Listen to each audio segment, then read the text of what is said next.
Good to see you.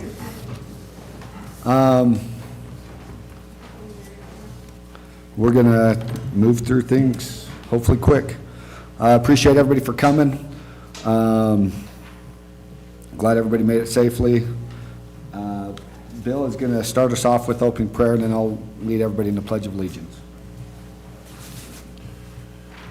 Our dear, kind, and gracious Father in heaven, as we humbly come before Thee this morning, we're grateful to have the opportunity to meet here, be able to exercise our choices and participate in this great system in the government we have. We're grateful for that. We pray that the decisions that we make would help maintain and sustain the privileges, opportunities, and liberties that Thou hast given us, that we may see the value in that, and we may protect those for the future of the citizens of this county.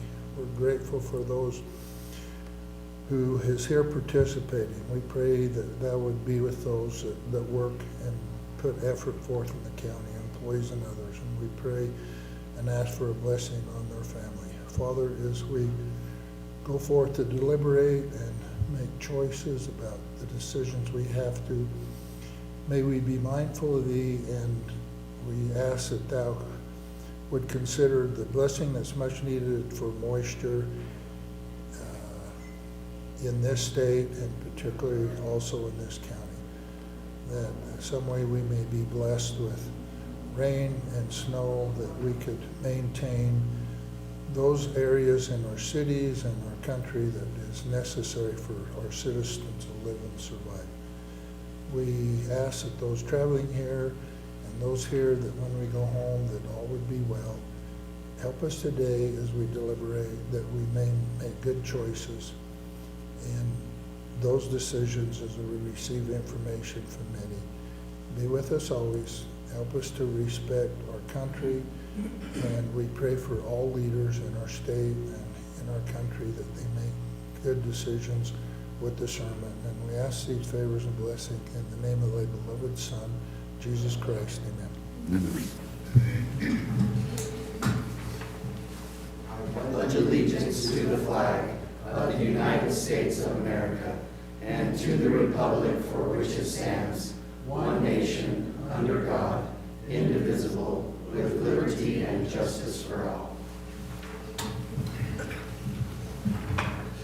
I'm going to apologize for a raspy voice and just remind everybody that I try to behave, especially as a commissioner. I don't feel like I can get too rowdy, but sometimes at games, athletic events, it gets the best of me, especially when my family's involved. And the girls' game last week got a little heated, and I was good till about halfway through the third quarter, and then the refs had to hear it. So that's a little bit why not the only reason, but a lot of the reason my voice is a little raspy this morning is I am just like everybody else. When it's time to get heated, especially when family's involved, I join in the festivities of getting after the referees. And I try not to. I've tried not to, because when you hear everybody else yelling, you're like, oh, that's embarrassing for that guy. And then I turned into that guy.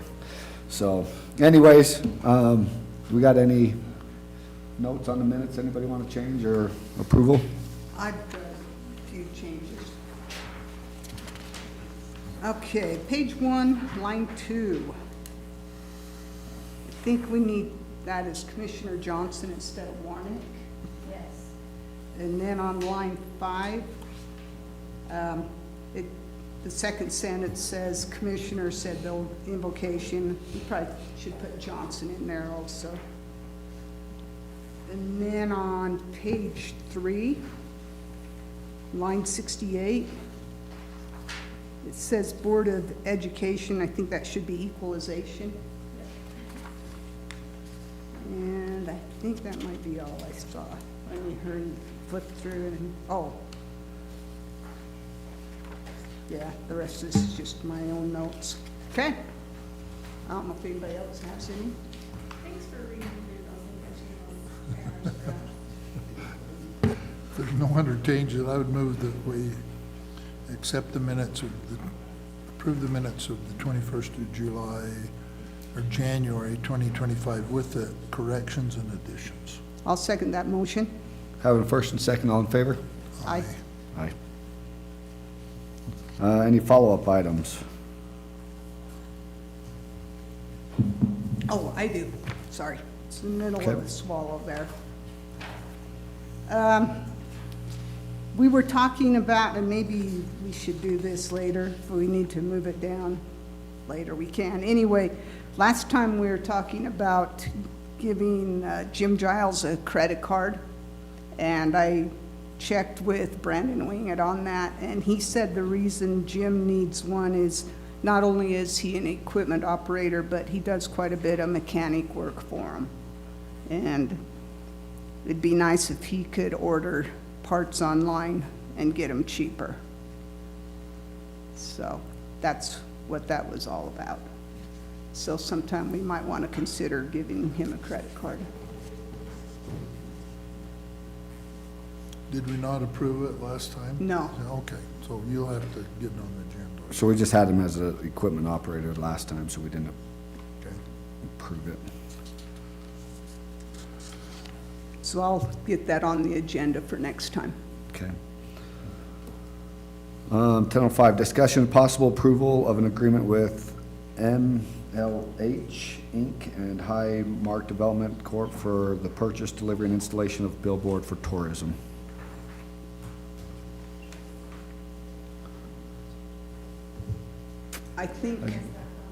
I think she wanted Yeah. us to read one paragraph that, Yeah. Here, we'll move on to the next one real quick. Well, Okay. it might, She also has a okay. nice,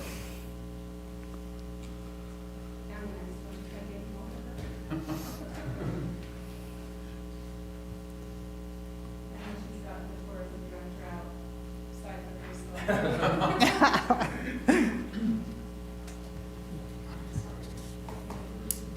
you're good. Okay, we're talking. Billboard Oh, for go the ahead. tourism. Are we on the agreement between MLH and? Yeah. Yes. Okay, yeah, I just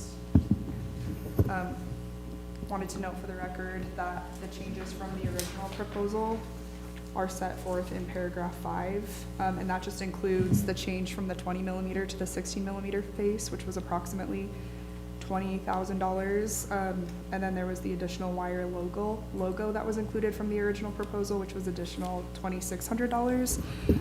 Even with that increase, there is still quite a large berth between the next closest proposal. So I just wanted to note that on the record.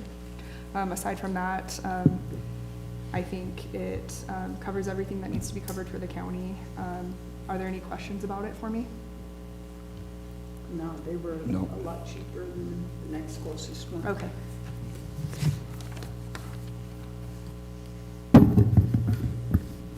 So we got an approval? Need a motion? Yeah. I move that we approve is it a lease or the? Agreement. The agreement. The purchase The agreement. purchase agreement with the explanation that's been made. I'll second that motion. Got first and second, all in favor? Aye. Aye.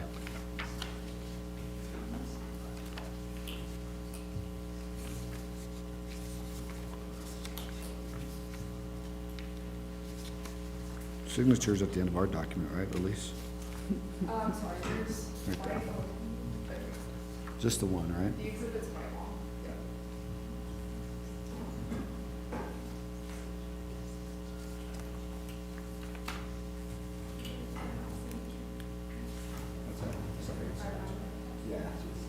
Sorry.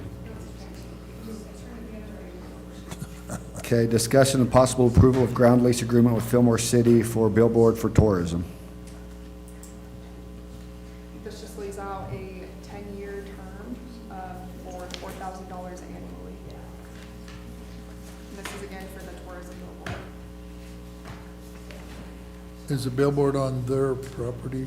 It is on Fillmore City property, obviously adjacent to the interstate. So that contract contemplates an easement that will run along the east side of the parcel, which will be west of the interstate. Does that make sense? We maintain it? Okay.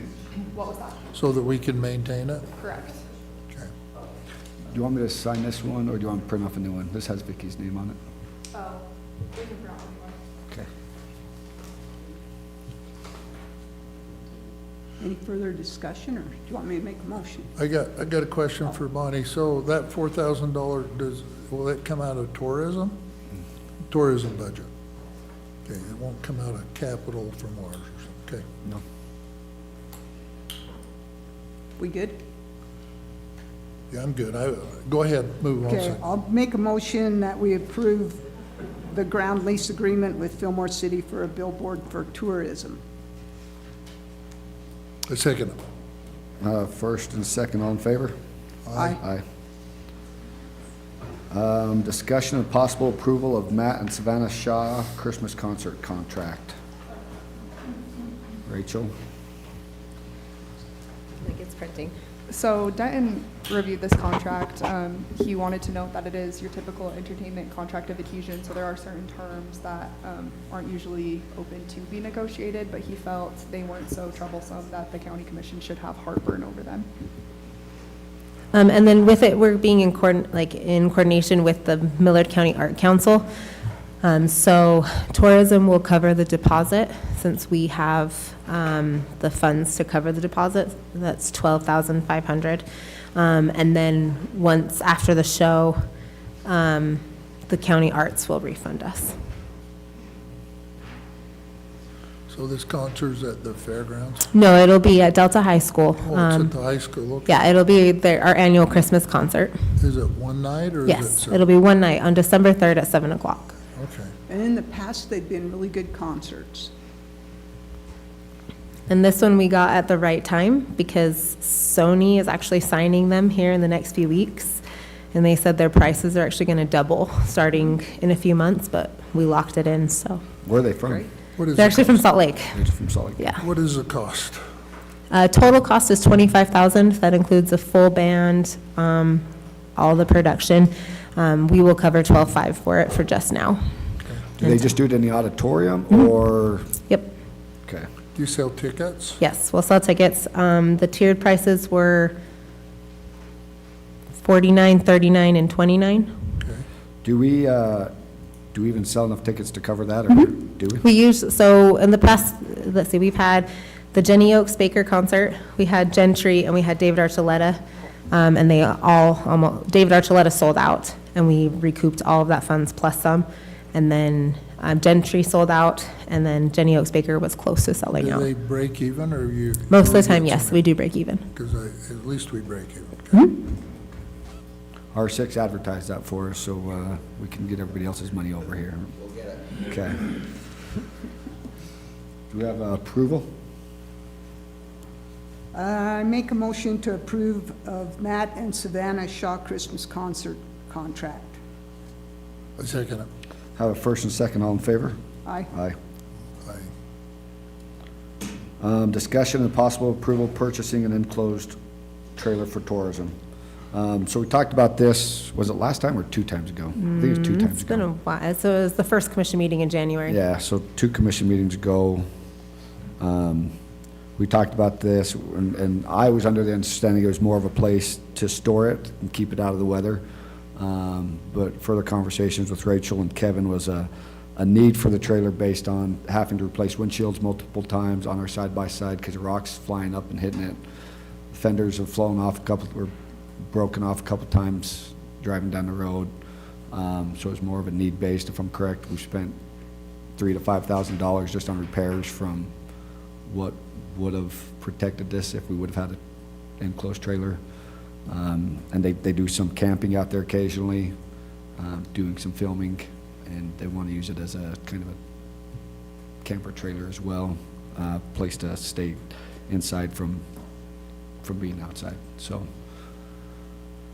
We also looked at the rating on the current trailer, and the axles are not truly rated for holding that side-by-side, so we're like, I guess we've been, And I did look, Kevin brought to my attention that it hangs over the front of the trailer because it's side-by-side so big. That's also a safety concern, that it hangs over the front of the trailer. So there are several reasons that it is needed. The one question I have, so the trailer is $9,000? it's $9,300. He took taxes off for us Okay. because we don't pay So the the sales question I tax. have is, for something like this, why do we need to have this at a commission meeting? Because we buy a lot of things that are over $10,000 that don't come to a commission meeting. Sure. Maybe when- that's what you brought up here, yes, but that's my yeah. question.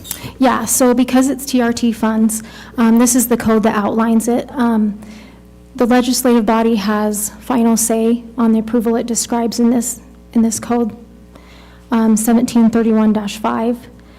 Even though the tourism board is an advisory board, this board has final say. And so we had a meeting last fall with the state auditor where tourism directors and auditors were both present, and we went over training on this specific code, and then that's why she's presenting it, because it is a little different. Okay. There's more restrictions, Okay. so, And I was just Yeah. curious, so. no So big it's deal. different than some other departments. correct. The way the tourism's relationship with the county is different than maybe landfill or something. Sure. Okay, all right, I had the same question, because we don't do that regularly all the time. Right, right. According to this, they could do a annual written report, or they're supposed to do an annual written report. So if we want to look at this, and maybe you don't have to come for every single time, but if we can have a more detailed scope of what the budget funds are for, do you want to expand on that, Elise, or? No, just, I mean, to avoid coming every time, and in order to be compliant with this statute, it does make sense to provide this report so that you guys know where tourism's priorities are with spending the TRT funds, and then we can avoid this case-by-case basis. That's great. Yeah, we can do that. Okay, perfect. So Appreciate Rachel, the answer. what size is the trailer? It's It's a 7.5 foot by 14. 14. Yeah. It's 14, you can get that in? I guess it's a tandem, it's a bumper pull? Yes. Okay. Yep, fully enclosed, has a window in it so it can be campable. Okay. Can I get approval? I'll make a motion to approve the purchasing of an enclosed trailer for $9,300 for tourism. I second it. We have a first and second, all in favor? Aye. Aye. Opening of bids for mag chloride.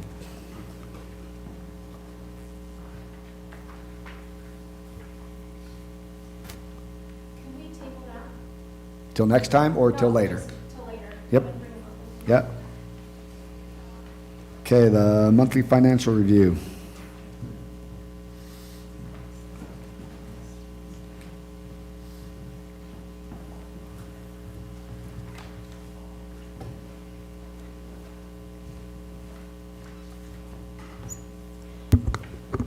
So we met, I think it was the 4th? No. February 4th? I don't have the date on here.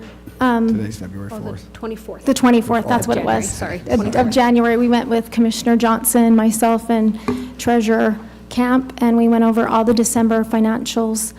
Everything was in balance, and we emailed those reports to you last week, I think. So do you have any questions for us? I think, Look forward to them every month. yep. I can tell. It was good, it was good, it was good. I am glad that on the computer you can turn the page sideways, so you don't have to read some of them with your head Right? bent over. Yeah. And it is a lot of paper. We saved a tree, so, Yeah, I'm good with it.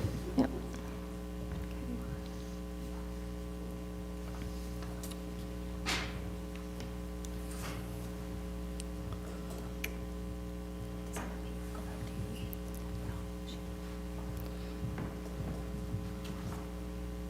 Thank you. Okay, discussion and possible approval of the renewal lease agreement with adult probation and parole, AP&P.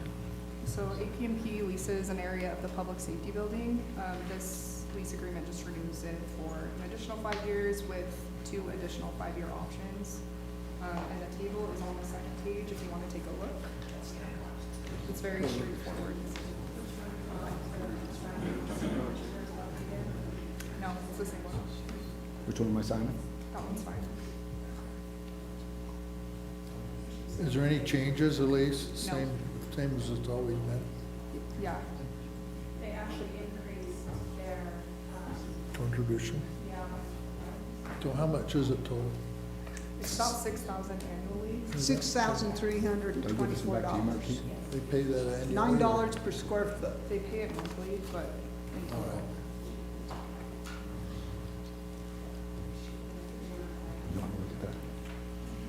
Do you want this one too? Or you want to- Can I get an approval? I move we approve the lease. I'll second that motion. I have a first and a second. All in favor? Aye. Aye.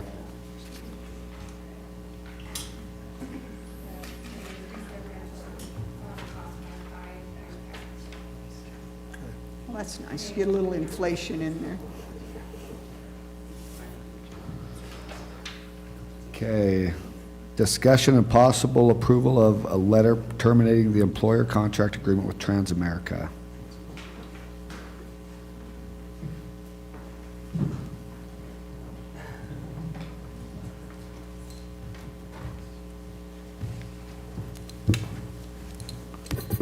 So years ago, the county had a retirement plan with, well, it started out Manulife. Anyway, it evolved to where we've been with Transamerica for the last few years. Years ago, the county had a policy that they would no longer allow new employees to go into that retirement plan. Everything would just go to the Utah State Retirement, the URS. And so over time, the number of members that are still involved with Transamerica is down to 4. And I'm the only trustee left. And I am going to be gone in about 3 months. So we need to get this plan terminated, and the remaining funds in Transamerica would need to be transferred or moved to the URS, and things going forward would all be dealt with or go to Utah Retirement Systems. Can those be rolled over into that other fund? Yes. We had that quite a few years ago where they allowed some to roll back into the Utah Retirement Systems, but I'm assuming it would be just the same thing. Yeah, They would assume, we've got 2 with outstanding loans, they would assume those loans and carry over to Utah Retirement Systems, but we need to have a letter of termination to go there with the termination date. I sent a letter towards the end of the year, and as a trustee, and at the time they said it requires an actual termination date. So at that time, Vicki and Bonnie said this probably could or should be a letter from the commissioners. So that's what we're looking at here, is to get a letter. And when do you want the termination date to be? When was it we're looking at? The soonest date, because we need to give 30 days written notice to those remaining employees. So the soonest date would be March 6th, which we can handle in our office. I'm familiar with the direct rollover process, because like Richard said, we've done it once before. So there'll just be 4 rollovers. It should be, fairly easy. It's just a timing issue. And these employees, and URS has changed a lot. The desire was that some of these people wanted to be their own self-directed brokerage, and URS has an option now to do your own self-directed brokerages, as much involvement as if you want to have, and so they have that now. That's a big difference. But yeah, so we're thinking early March. I left it, just a line with a blank and a letter. If you want to sign it, we can also have the trustees sign it, and then we'll submit it, and we'll get the ball rolling to get that rolled over before Richard leaves, because it would be hard to have a plan without a trustee, so. So if we don't do it, then he has to stick around Yeah. the county longer. So, That's a good Can't leave. reason not to so do it. why are we doing it now? Why we didn't do it earlier? What was the reason to hold off for as long as we have? Over time, we've had quite a few more people in the system than that, but as they've retired, they pull their money out of Transamerica, and we're just down to 4 left. Okay. At the Is time the when we, benefits equal once you do a switch, or do they take, There's similar programs or yeah. Yeah, options for, yeah, it's just, it's the same IRS tool, it's a 401K, so. so it would just be a matter of switching to URS and have everyone in that going forward. there's no other discussion, I'll move that we send a letter of termination for the employee contracts with Transamerica. I'll second that motion. I have a first and second, all in favor? Aye.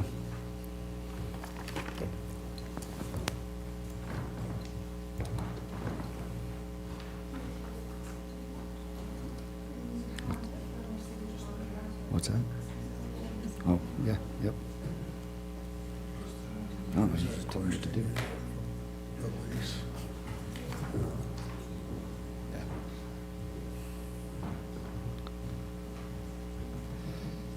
Okay. Discussion and possible approval of repurposing project funds by moving capital budget from West Park improvements to West Pool improvements.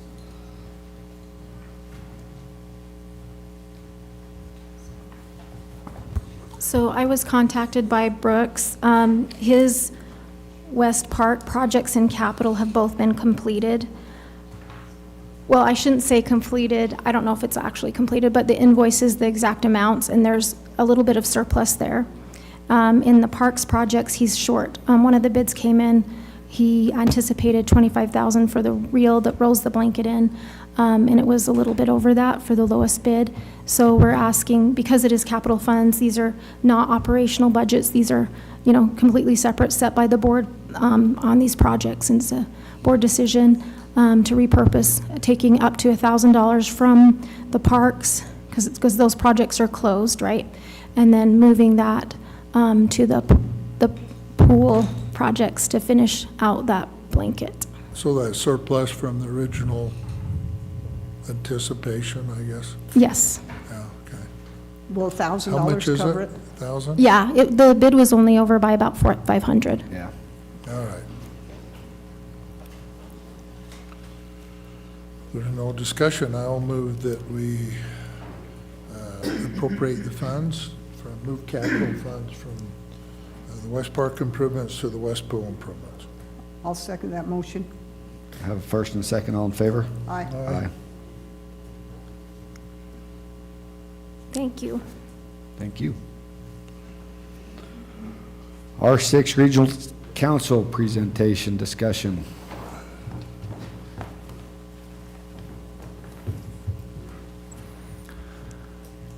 Well, thank you for letting us come today. Jess is passing out our 2024 annual report that we'd like to run through with you today. We're happy to see you're 20 minutes ahead of schedule so we can spend 45 minutes reading through this thing and talking about it. But for the record, my name's Travis Keel. I'm the executive director over at R6. I've got Jess Peterson with me, which is one of our community advisors that we'll talk about, assigned to your county and to the communities here. So want to start by thanking Commissioner Johnson for serving on our board. He's very, very happy that we are going to 6 meetings this year instead of 12. We're all happy about that, so going to try to have a fewer meetings and instead spend more time out with you in the counties. First thing I want to do is apologize and tell you I've failed and we've failed to do a really good job of maybe communicating to you and to all the counties what we're out really doing and who R6 really is. Everyone's obviously still confused who R6 is. We obviously formerly 6 County Association of Governments for 54 years, and then to take on a name change is interesting. But we're committed to doing a better job this year and moving forward to come out and communicating with you the work that we are doing and what's going on in your county. So you might see us here a little more often. But we decided this year to put together a 2024 annual report that we're going to start doing every year moving forward. And so if it's okay with you, Commissioner, we'll kind of just breeze through this for 5 or 10 minutes. Yep. We've got an executive summary in there, and then it kind of breaks out the main topics. And it's really important for everyone to realize, you kind of see 2 sides to who we are.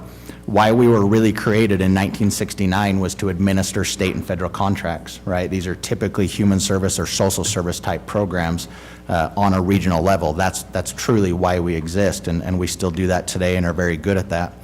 The outward-facing side, though, that people more often see is probably the work that, you know, I do and that Jess now does in more a community development type role and economic development, and we'll talk about both of those.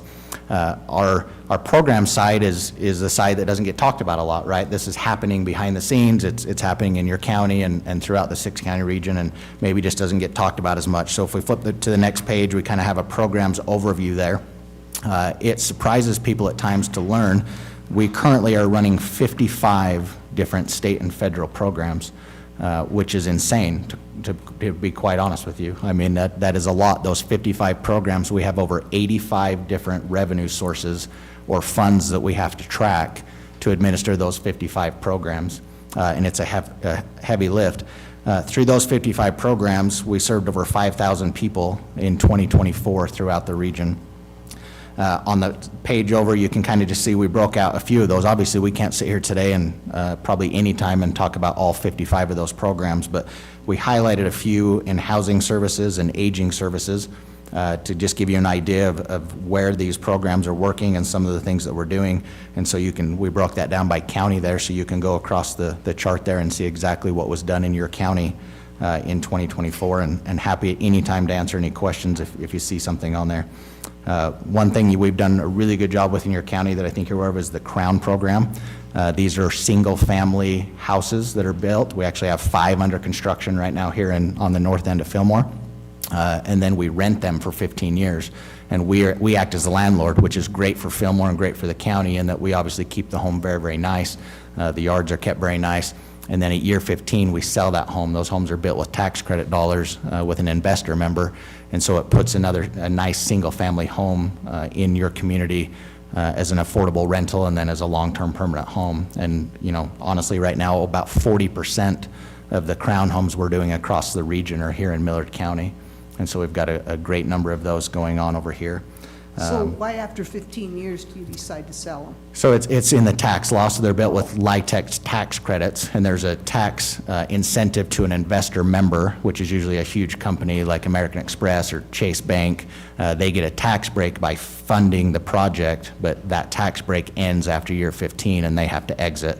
And so we sell them at that time, which then again, you know, brings a home ownership opportunity to your county as well. And then we try to build more to replace the ones that get sold. So is that why they say 30% of the rentals in Utah are owned by investment banks? It's probably a big part of it, yeah. So, I mean, that on the normal private side, that's a big concern in Utah.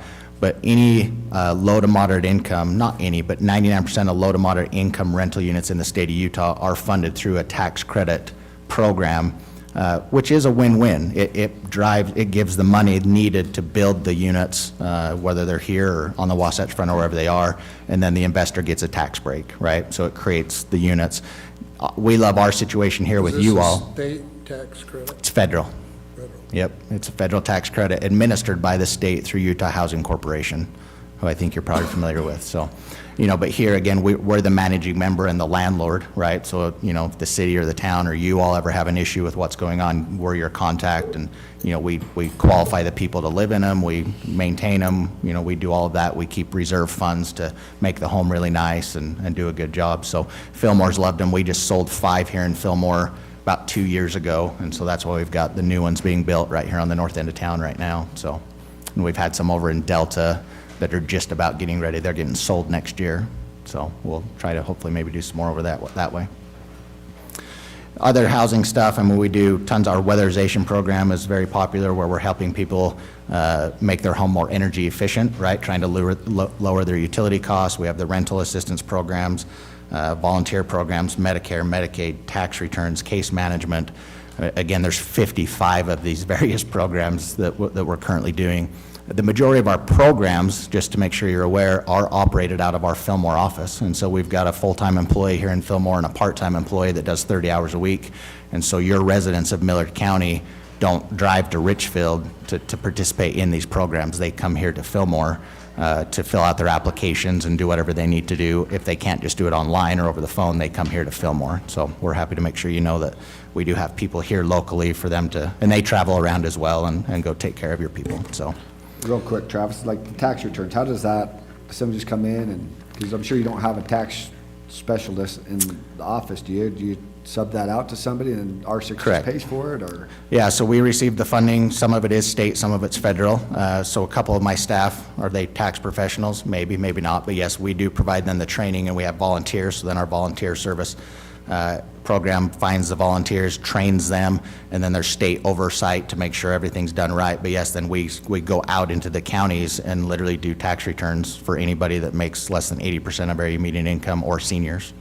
And so we, you know, last year in tax returns, I think it was close to $500,000 that people got, you know, in the returns that we had done.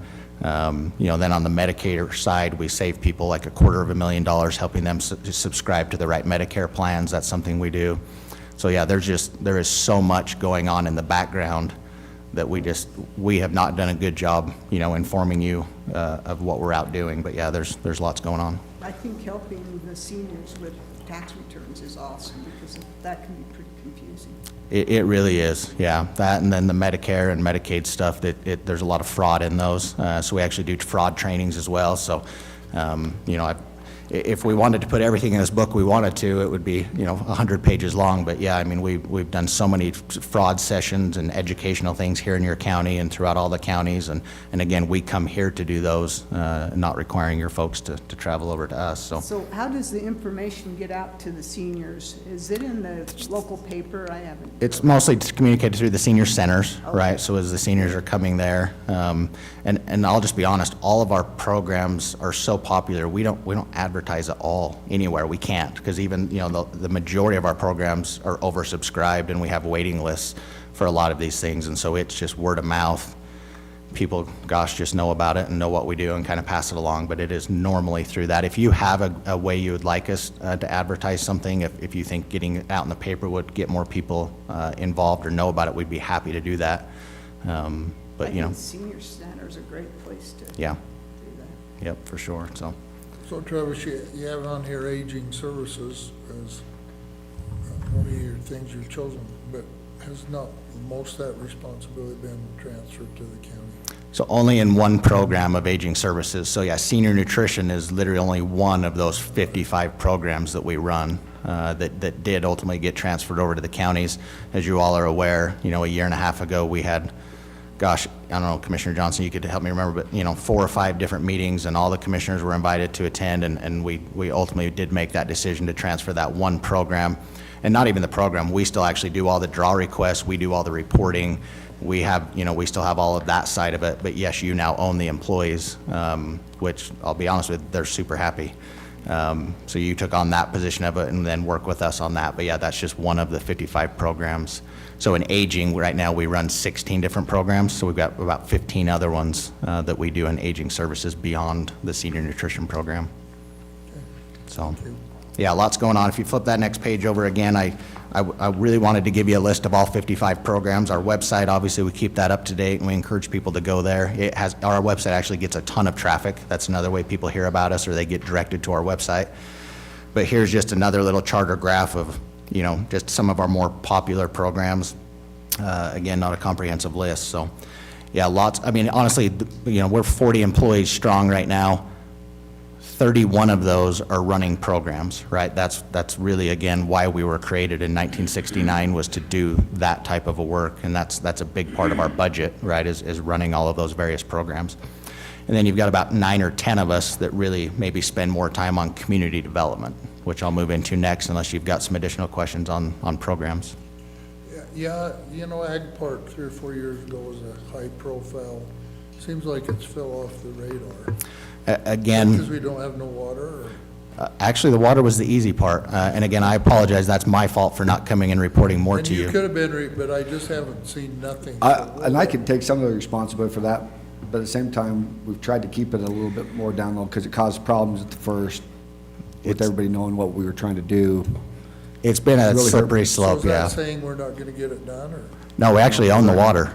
So we've purchased the water and the land is under contract right now. We're going through the due diligence process on the land and the environmental clearances. But yeah, So we're it's still very much moving forward. Yeah, very, very much. And Commissioner Johnson's right. It's been hard because it really did get blown up there at the beginning. And gosh, all the property owners that kind of had an idea of where we're going, guess what? The value of their land went like this because now the government's trying to come and potentially buy our land. So we kind of had to bring it back in a little tighter. And Commissioner Johnson serves on that board and, is in the loop. But yeah, we've tried to keep it, I hate to say kind of quiet, but we've kind of tried to keep it quiet. But It's made it more expensive for us. It did, The yeah. way we were handling it. But yeah, definitely moving forward for sure, so yeah, that, on community development, we've got our community advisors, we've got economic development, and then we've got regional projects and initiatives, and you're right, Commissioner, the Agri-Park is one of those. We do the Utah Congressional Briefing every year, which the last 5 years, we've partnered with the 5 County Association of Governments, and let's call it what it is. We've been flying, last year we had 18 Democratic staffers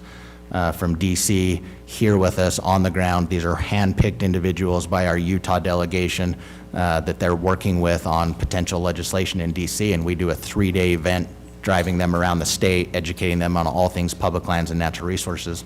Congresswoman Celeste Malloy was actually at the legislature with me last week on Friday testifying to the legislature, saying that last year alone she had 3 different bills that were being worked on. 2 got passed with Democrats that had been out here on our event. And so it's nice to know that we don't want to do things just to do things. It's nice to do stuff that you actually maybe accomplish something. There was an additional $50 million for wild horses and burros that got allocated. That when Congressman Stewart was still there, he thanked us, and the guy that had been on our tour was literally across the table from him doing negotiations on the funding, and an additional $50 million was allocated because he had actually come to Utah and seen a wild horse, which he had never seen before. So we do a lot of good with that. Congressman Owens, Senator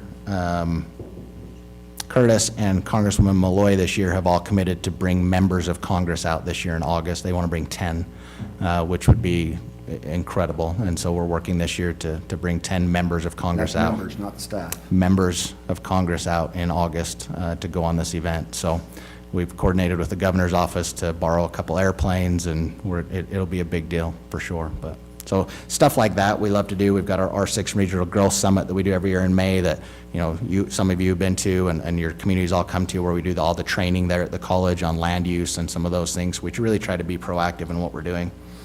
If you flip that page over, one thing we're super proud of is our community advisors, and Jess is one of those.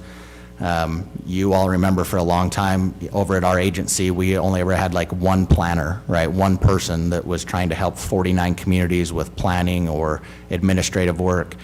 We took it on ourselves to really try to pilot a new idea and a new program, which was to provide more support. So again, think of your communities here in the county and across the region. Out of 49 communities, only 6 had any kind of a city manager or city administrator, right? Our small towns just don't have the staff that they need to be able to do what they want to do. And so we were able to get funding from the legislature to where now we have 5 community advisors. Each one of them is assigned to a geographical region. So Jess Peterson here, we stole him from the state. He's fantastic, covers Millard County and all of your communities, and he's happy to answer any questions, but you can go across there and look. So in community visits, those are showing up, at planning and zoning meetings, city council meetings, literally getting the work done. In 2024, Jess did 63 of those. That means at least one night a week he's in your county working with your communities. And as you come across there, 83 tasks completed, and it shows you down there at the bottom, these are ordinances, resolutions, budgets, other financial analysis. He's working on general plans right now, grant applications. You can see he worked on 9 last year. I get emails constantly, and I should do a better job sharing these with you commissioners. The mayors here in your communities are emailing me thanking us for Jess and his work. I got one the other day that I shared with Jess that they said it has never been better in their community than it is today, because he's there helping them be organized, pass and draft ordinances. Jess did the highway tax for Scipio, which is potentially bringing in $150,000 a year in revenue to Scipio that they had just never considered or thought about. We did that for Fillmore 2 years ago. Shay was here and helped Fillmore pass the highway tax. I mean, these are awesome big things that are happening in your communities because we've got these guys out there doing the work. He'll be in Hinckley next week, he's all over the place. So if you've got any questions for him or on what we're doing with that program, just know that it's really neat and we can do a lot of good stuff there, so. I mean, just really quick, just to give you just a couple of things I'm working on right now. I'm working with Delta. There's 2 outdoor recreation grants that are open. The first one, well, one's open right now. I'm working with Delta. We should finish it up before March. We'll get it submitted. There's another one that'll open up in the spring, and we'll get that submitted for a trail system planning a trail system in Delta. We just submitted the CIB application for Scipio. Like Travis said, I'm working on 5 general plans. We completed one last year. There's just CDBG. We helped Hinckley get CDBG last year to kind of finish their infrastructure water line. They finally connected. We're hoping we can get Lindell's CDBG application this year. So there's just a lot of stuff going on, and I mean ordinances, resolutions, everything in there. But that's what I'm working on right now. You know your employee's dedicated when he shows up and plays Santa Claus at the town Christmas party. And Jess did that. He was asked by a town. He honestly becomes part of the town. They asked him to dress up and play Santa, and Jess did that. So he's a good man. So I think this is one of the things that don't become obvious to us. Yeah. Is your help with the cities, because, and it shouldn't be anyway. I mean, the cities have the ability to do what they need to do. They don't have to go through the county, and obviously there's lots of projects in the city that we Yeah. aren't akin to, which is fine. I mean, Yeah. we don't need a report on what the cities are doing. Yeah. But we want to do a better job. So you. They have the opportunity to do what they. Yeah. But yeah, Jess is committed, and he's new. Again, a lot of this community advisor stuff is new, and so, Jess is going to be in front of you, maybe 3 times this year, just kind of giving you a quick 5-minute overview of what is going on out there, just so you're aware. It's good for you to be involved in those, so. On the economic development front. Let me ask you this, of course, we have a cost of loan that basically our representation brings these things. Has there ever been any thought about, or is any counties, the cities participating? To answer your question, yes. Is that all on us? It's actually on the next page. So we're going to go through the budget and talk about that, and let me answer that question there, because, yeah, we've had that conversation a few times for sure, so, yeah. And I've always felt this way, as we've talked about going forward, it's not that we really need, but that if you look at the way it's designed, the cities, actually, if you want to talk about benefit, the cities get a lot more benefit than the counties. We're the ones so anyway. Yeah, it's very different across the region, and Commissioner Johnson, I've had this conversation. It's interesting to me, the different levels of involvement that our agency has in each of the 6 counties, and yes, with the cities within the county, and are we more involved at the county level or versus the city level? It is very different across the region, and that's my goal moving forward, Commissioner, and you and I have talked about this in the past, right? You're a very well-ran county, right? You've got great staff. You guys do a great job, right? And so there hasn't maybe been as big of a need to involve us in stuff, but we're definitely here and want to do that. Commissioner Lyman came and spoke to us right before the meeting about an idea or looking at some funding for something that's needed here in the county, and that's great. We'd love to help, and Jess is building a relationship with Adam, who wears multiple hats in your county and at times might need a little help. We do hope that you view us as your employees. We really are. I tell you that all the time. We work for you. And so whether it's Commissioner Lyman or Adam reaching out to Jess saying, hey, I need help, like we need a fencing project done, or we need to apply for this grant or something, we really want to provide that value to you for sure. Well, so. We would like to think that we're not as needy as others and better run. I'm glad you said it and not me. So you agree with us then, right? Yeah. The other counties don't like that, by the way. Yeah, Hopefully they're not listening. all of our counties are well-ran. It's just different, you know, so for instance, my staff were at the legislature yesterday with Wayne County, right? Wayne County was up there in committee meeting, asking for an RFA that we were heavily involved with. We drafted the RFA, we created all the documents, we did all of that. They wanted us, my guy there, to even speak with them, right? So, you know, over there in Wayne County, my guy is like, he's it. I mean, they just don't have the budget to have, they don't have a planner, right? They don't have an Adam.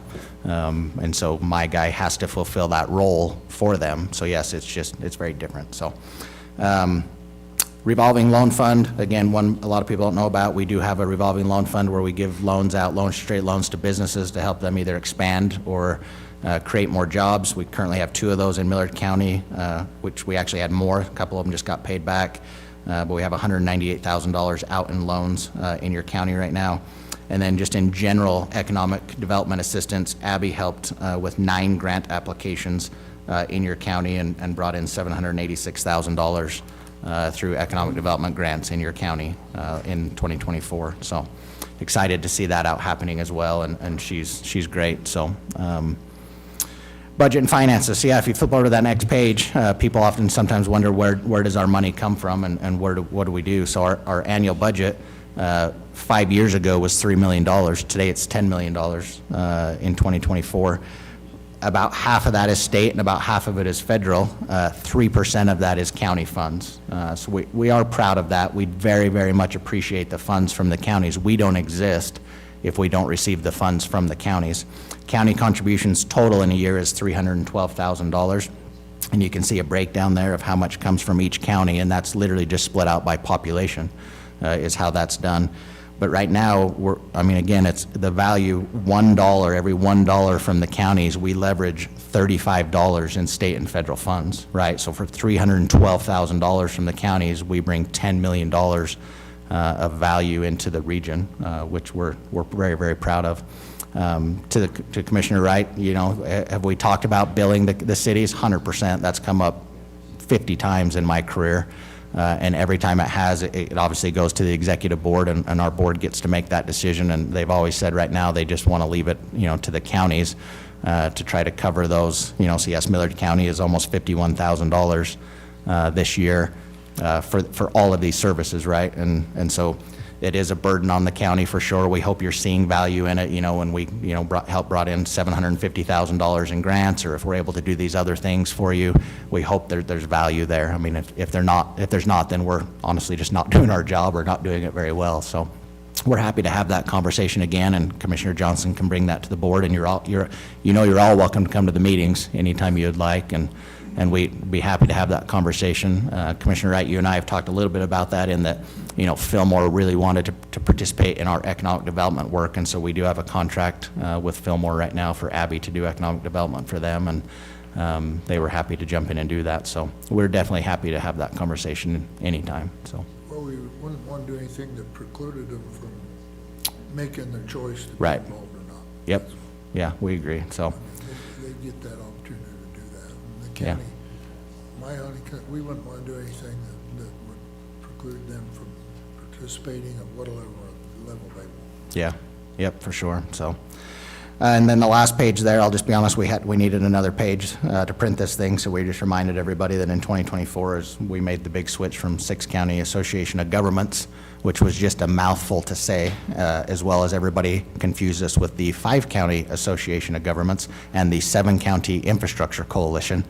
And we became R6 Regional Council, and were able to move into our building. So for 55 years, we were a renter, right? We rented space, we bounced around. We were in the post office in Richfield at one time. We were in the basement of a motel. We were in the Sevier County Administration building for about the last 30 years, paying rent every year. And we're very blessed. I'll call it what it is, very blessed and very lucky that CIB found the ability to fund a new building for us. So we have a place to call home. We have a building for the next 200 years to be in, and that's been a real blessing to the staff and to the agency. We're grateful for that. So. Appreciate you coming, Travis and Jess.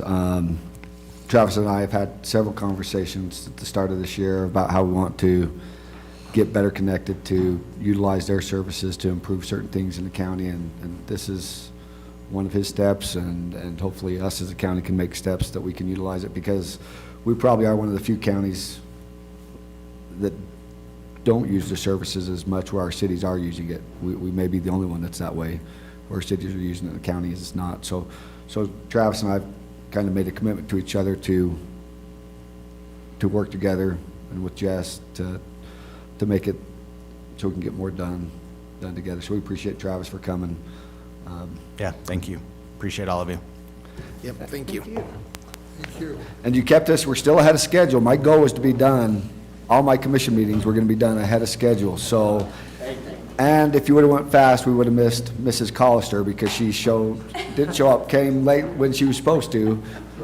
But if we would've stayed on our current schedule, we would've missed her, so I'm glad we took a little while so she could come. While we're waiting to switch over to the next presentation, if anybody hasn't signed our roll, I'd invite you to come up and print your name. We have a clipboard and a pen up here, so you can just come sign your name if you haven't already.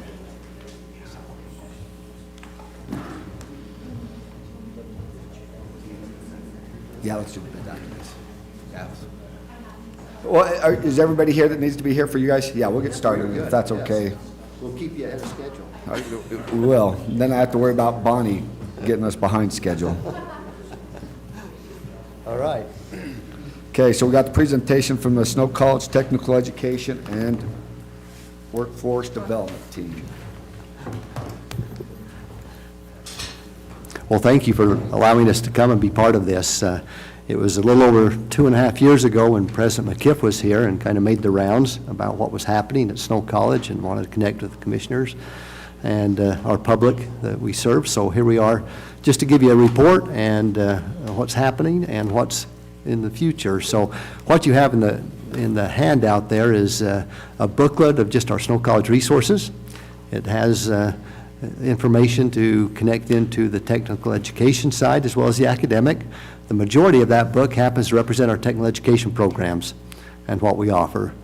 You'll notice on one sheet there's 21 technical education programs. We've identified it in that matrix. It's on that page of where those programs are located, the kind of delivery that is available for people to participate in. So again, we're just here to give you an update and answer questions and tell you kind of where we're headed and what our plans are for the future. So we brought a PowerPoint. You can look at this. We 2 years ago, since President McKiff was here, named our technical education school after Ralph Okerlund in honor of what he has done for the community there in Richfield and Snow College Richfield as an institution. So we are the Snow College School, Ralph Okerlund School of Technical Education. So that's something that we feel privileged to honor. So, Before we get started, can you just introduce yourself in the minutes? oh, I'm sorry, yes. So Jay Olson, Vice President of Technical Education Workforce Engagement. I'm Becky Collister, the CT Director for Snow College. And Heidi Stringham, Director of Operations and External Affairs. So, thanks for that reminder. I forgot to do that. So, Snow College, just as a review, has the lowest tuition in the state for our academic programs, and our technical education cost is even less than this. So the academic credits are about $160 per credit. We're about $85 per credit for our technical education. So this figure here of $2,100 represents the academic tuition being paid for a semester for someone looking at all their general education, other academic classes of about 15 credits. We serve 40 rural high schools through concurrent enrollment. So our concurrent enrollment efforts go out across the state in rural high schools, a legislative initiative given to Snow College to be that provider of concurrent enrollment. So we are in Kanab, we're in Rich High School, just all the rural schools across the state, there's 40 of them. Graduation rate of 42%, and transfer rate giving us an 80% success rate. That's almost double what the national average is for community colleges for students completing or transferring. And then digging into our data the last year, our institutional research officers identified that for those students who start at Snow College and transfer, they graduate with a 27% higher graduation than the students that start out at the university. So The confidence they get as a freshman and sophomore at Snow College, and our small class size, personalized attention, gives them that foundation to be successful when they go to that university that they transfer to. And in our technical education, of course, we have our Richfield campus, which is the main hub for our technical education, with participation from the Millard County School District. We have the Delta training side. It's small, but that partnership has allowed us to bring some programs into there, and even mostly now with, and we'll cover this in a minute, our electrical apprenticeship is being taught in the CTE center, the tech center there, because our little modular office unit is not large enough to hold the students that are part of the electrical apprenticeship. So Nephi Learning Center, another location, and then of course the Ephraim and the Richfield campuses. Interesting to note that we have an increase in enrollment on our Richfield campus. We brought in some athletic teams, men's and women's wrestling, and cross country has brought some student life opportunities to the Richfield campus that hasn't been there previous, and that has allowed for some increased growth on the Richfield campus. And then because of the opportunities in our industries with technical education, we see that 39% increase in just our technical education enrollment. And that also comes because we have a Nephi Learning Center and a Delta Learning Center that helps contribute to that. And then specifically, as we look at Nephi, these are the programs offered at our Nephi Learning Center with the emergency medical technician, nurse assistant, medical assisting, and electrical apprenticeship. And then at the Delta training site, we have industrial technology or our automation technology. Any industry that is using manufacturing automation equipment, students trained to maintain and service that automation manufacturing equipment. Great Lakes Cheese here in Fillmore is a prime example of one that has almost fully automation in what they do with their cheese packaging. Air conditioning, heating, and refrigeration is a program that can be done on an outreach effort, and there is a small component of that that's available at the Delta training site. Electrical apprenticeship and CDL are the two new programs that are there. And thank you to the Commission and the Millard Economic Development for the scholarship opportunities that are there with those students in electrical apprenticeship and CDL. And Becky, how many do we have this semester in each of those programs? We have 8 in our electrical in Delta, and we have currently 8 in our CDL, but then we are offering 3 blocks of it, so then we'll offer in another month, we'll offer another 8, and then in April we'll have another 8 spots. So I get a lot of calls about taking those courses, so it's a great opportunity. Yeah. There are students on deck waiting to get in when that next open enrollment comes for CDL, so again. Well, I know my brother Jace, he called, how do I do this? What do I need to do? So I told him, got to call Snow College, and I think just get registered there. Yep. And then got the application from the office in Delta, and but I don't know what else to step after that. But I know in Delta specifically, that CDL thing is huge just because of agriculture, and it is hard to get if you don't have a good source. It used to be easy to get, now it's much more of a challenge to go through all the requirements that are there, so. Yeah. But it is a great partnership, so again, thank you for the efforts there, and Commissioner Wright, thanks for the motivation and persistence to make it happen. Kicking around, yeah. So some other fun things that are happening is we're looking at apprenticeships and working with the state of Utah with their TRACS program, which is sponsored through the Utah System of Higher Education. And we are on deck to have 11 apprenticeship openings with companies, mostly targeting right now the South San Pete School District because of the relationships that we have with the composite industries over there and their interest in apprenticeships.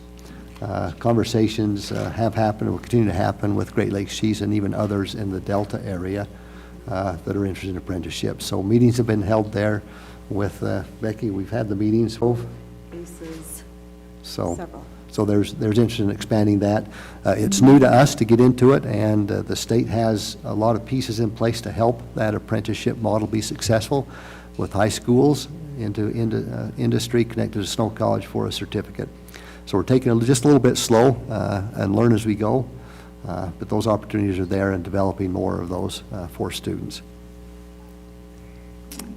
And then high school partnerships, with everything that Becky has done, particularly with our CTE work and the connections into high school pathways through their career technical education programs, has provided a lot of opportunities for students to be exposed to the opportunities that they would have at a technical school. So we have 68 tech ed courses that are CBE. CBE is competency-based education.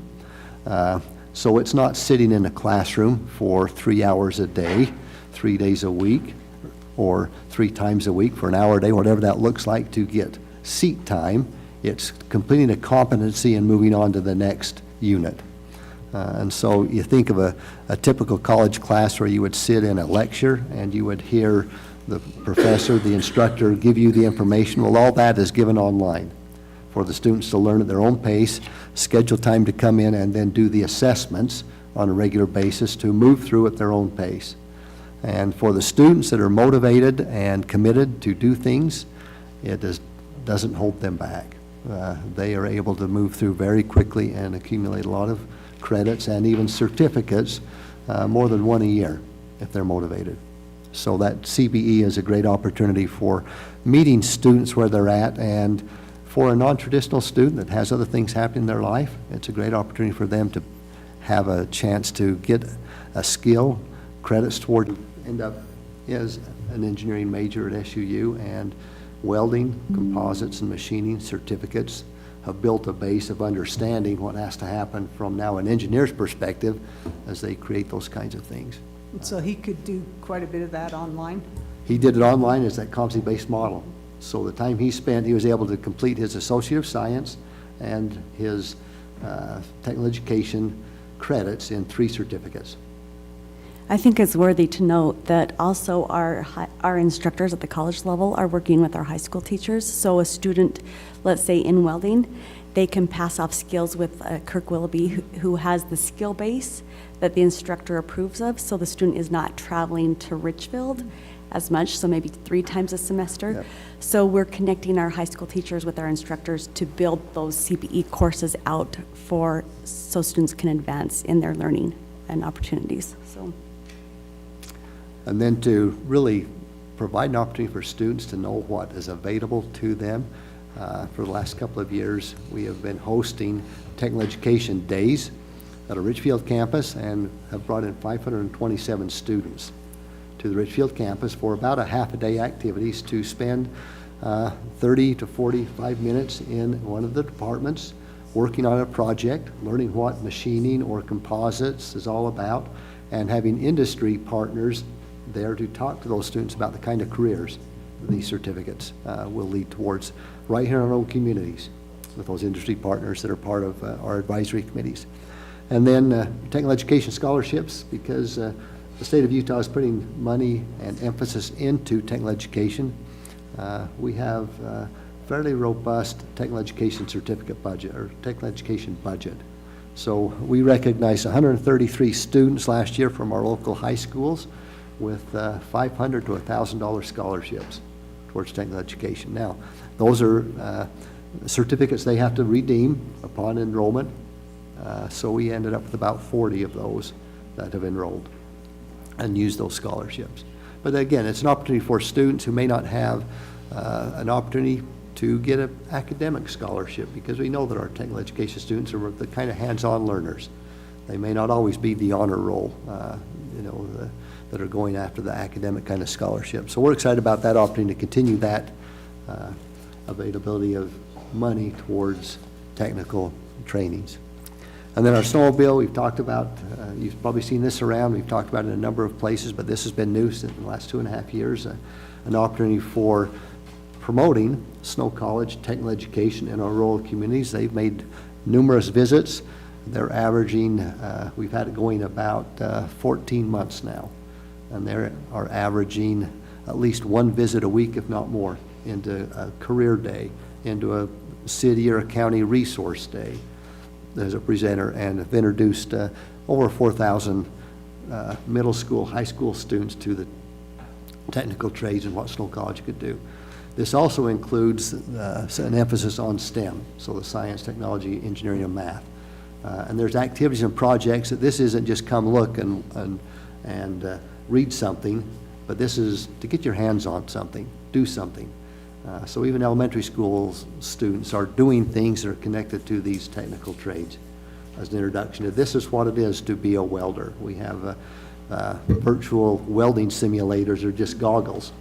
And the welding rod, the stick is in your hand, and you can just weld on some practice pieces of plastic and find out what welding's about. So that's what we're doing to promote technical education. Can I just say one thing on that snowmobile? So it is the goal to have every one of our technical programs offer an introductory course. So a student who takes a CBE course, that first course in the program will be offered through the snowmobile. So a student does not have to travel at all. That is our goal, and we're getting there, aren't we? Yeah, we're getting there. So the book you have on each of the program pages lists many of the industry partners we have, which is a lot more than what you see on the screen. So there's quite a few dozen industry partners we work with. Tech Connect is a new opportunity where technical education credits count towards academics. So a student getting a technical education credit is earning credit towards an academic degree, which is a huge benefit. We are opening this pathway up for all students throughout the state with technical credits. No sunset on those credits. So we've got students that did technical education 25 years ago that have brought those technical credits over, and they have a big chunk of their credits towards an Associate of Science degree taken care of. We just started this in the summer, and we already have 80 students enrolled, and 2 graduates already. I just needed those last few credits to get their associate's degree. So that's what, we're just an intermediary between technical skills and further educational opportunities for the whole state, because we can do this statewide and are doing it statewide. So continuing education opportunities, there's information in that handout you have and the folder about continuing education. So again, just thank you for your support. Thank you for what you're doing. We're excited about the opportunity to be in rural Utah and be the education partner for our schools as well as our industries. Yeah, that's awesome. Yeah, it is awesome. My oldest boy, he's a sophomore, and a lot of his friends are talking about doing more technical jobs as they get ready to graduate, because of people are wanting the money, and that seems to be in tech. But now we're not having technical jobs or people aren't doing technical jobs, and those wages are starting to increase quite significantly. So I appreciate this and the work you're doing to kind of grow that little industry for some of these kids that might be their best avenue.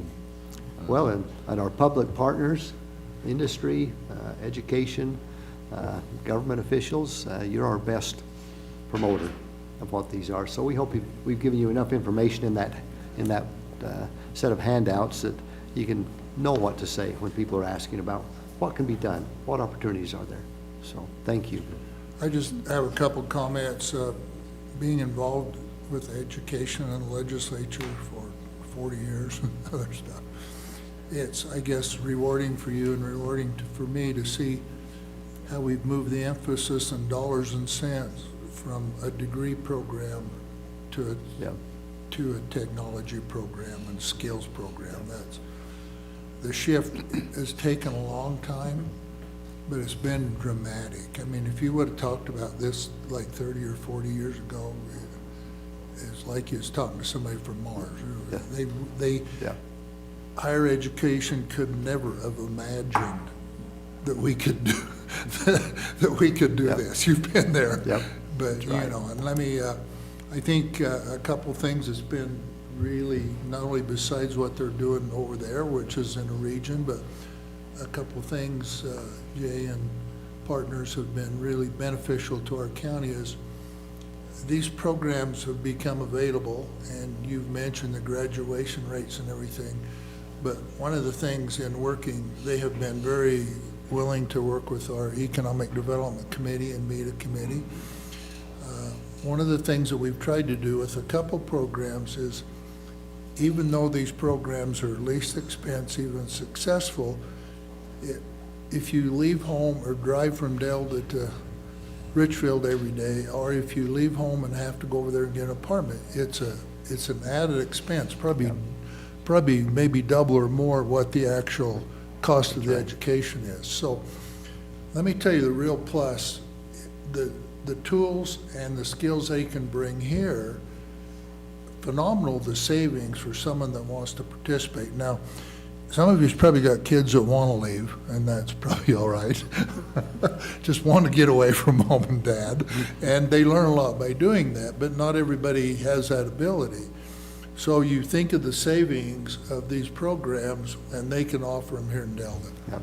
It's 2 or 3 times more than what the actual training would cost you. And so that's what we've tried to do with economic development. We've tried to spawn that by taking a few dollars and putting scholarships for, these programs are available for everybody, but if you live in Millard County, there's actually some resources there that's available to help you this.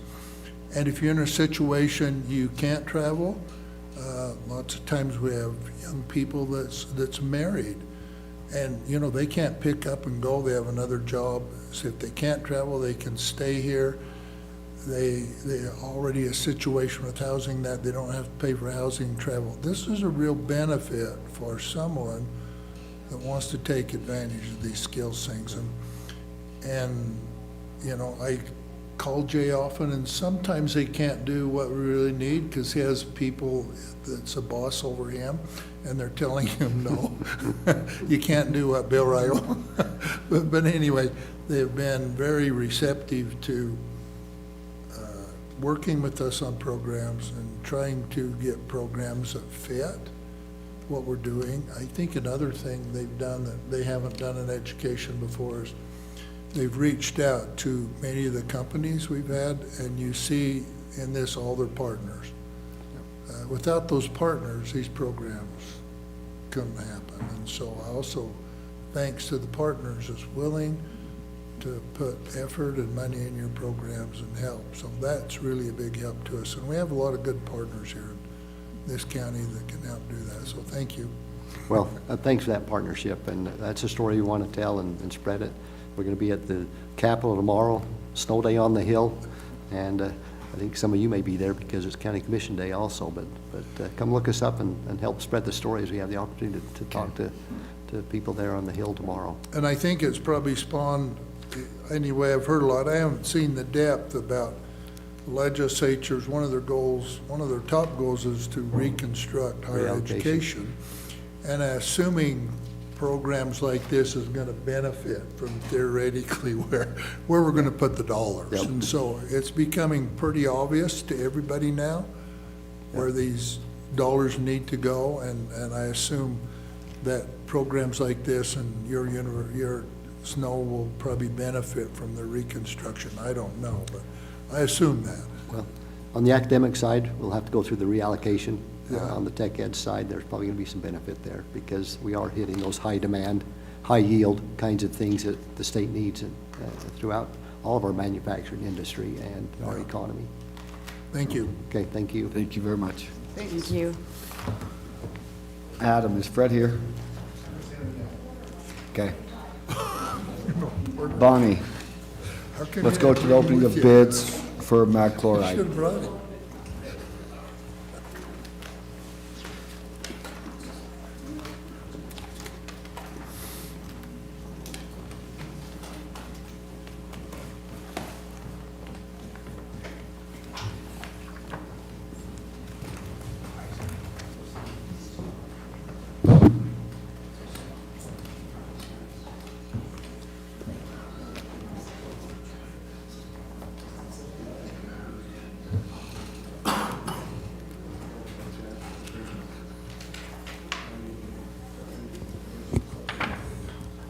Okay, so we received 2 electronic bids.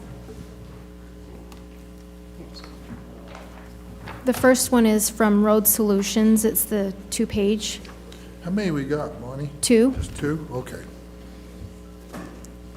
So as you can see on page 2 of Road Solutions, they're bidding $110.95 per ton delivered to Delta.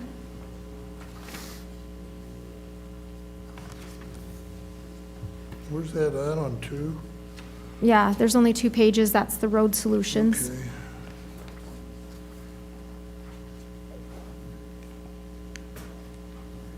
And then the second bid is the thicker, several pages, lots of specs, but it's Envirotech. Let's see. Who have we used in the past? We have used Envirotech, I know. I can't remember if, off the top of my head, if Road Solutions has ever gotten a bid. Envirotech was last year. Yeah. But So when I is was there talking bids? to Brandon this morning, he said that in the past it had been Road Solutions quite a bit, but recently it's been Envirotech. So is the bids the same? No. So the other amount, Well, it is this. it's on page 2, it's 110 per ton on Envirotech. Didn't you say Road Solutions was 110? Yeah, Road Solutions was 110.95, they're very Okay, so close. it's pretty much same. Envirotech is the lowest bid at 110 per ton. That is close bidding. Yeah, It's the same. A few technically cents not, more. but For Bonnie, no. For me, it's the same.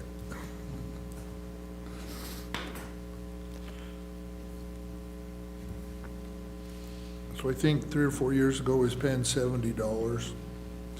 Then it went to 90. Was it 9? What was it last year? Is this about the same as I it think was it's about the last year? same. I think it really is. jumped from 90 to 100 and something. Have Well, we do we want to, Have we ever used this base bind that talks about on Envirotech? Right below their bid per ton.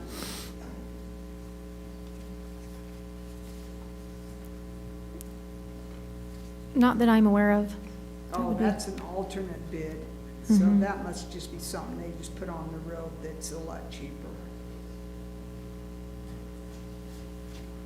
They probably add it to the MagCore, is what they add it to. Probably in addition, a chemical or something is what I would think. Because it's per gallon, you probably put so many gallon a ton or something like well, do we need to have this reviewed with Yes. Brandon, just in case Yeah, he'll that have makes to a look difference? at Because it. this Road Solutions might have that stuff calculated into their, and may not, but they just don't have it on.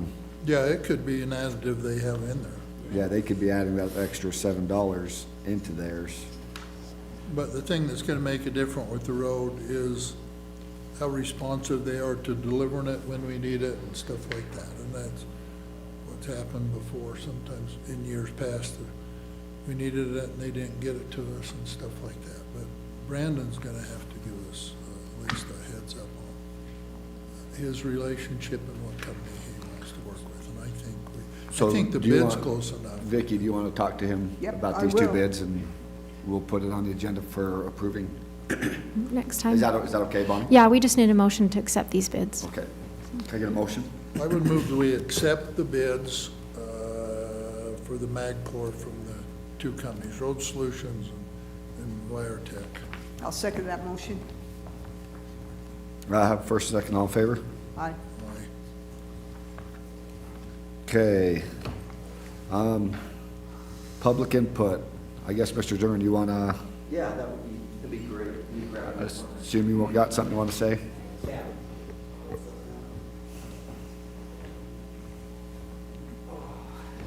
Or is Adam, has Fred showed up yet? You want to check real quick?